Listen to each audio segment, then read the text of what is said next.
Now that question does arise, and it becomes out also the ancient Hindu literature and all, that the world you see, it doesn't even exist, you see. So it doesn't mean that the hologram, let's say, doesn't exist. It means that your perception of it is not what it is. What you think it means, what you believe it means, what you see it, what you think it, your perception is not the way it is.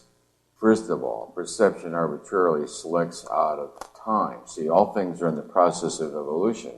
So perception does like a cross-section, chop, puts it up on the screen and says, this is the way it is.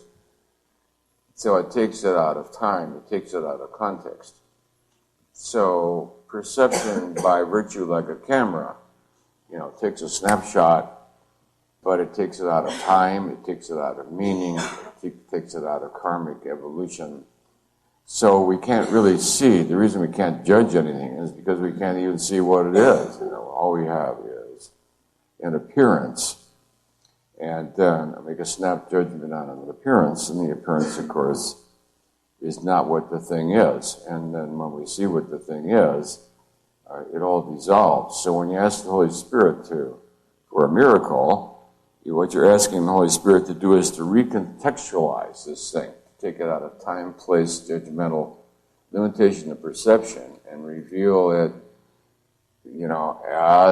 as a consequence of the field, which takes you out of temporal time.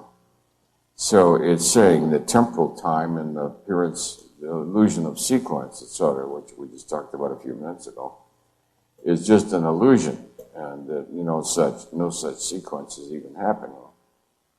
And the reason you can't judge about anything, make any judgment, good or bad, by the way. People think good judgments are okay. No, they're the same downside as bad ones, because they're still based on illusion of merit, that you have the capacity to arrive at a correct judgment, unless you see where that is at evolutionary time.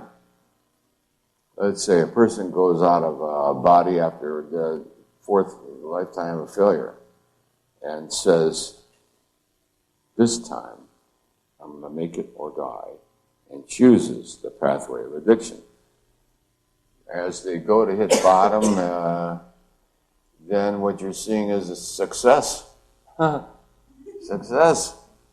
Finally getting near the end. Lifetime after lifetime, agony, pain, and suffering. Finally, at disparity. I say, look, I'm either going to make it or die. Tell the truth or die.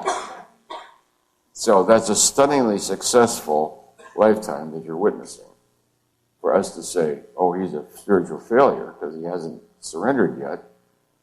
Wow. You can't surrender until you surrender.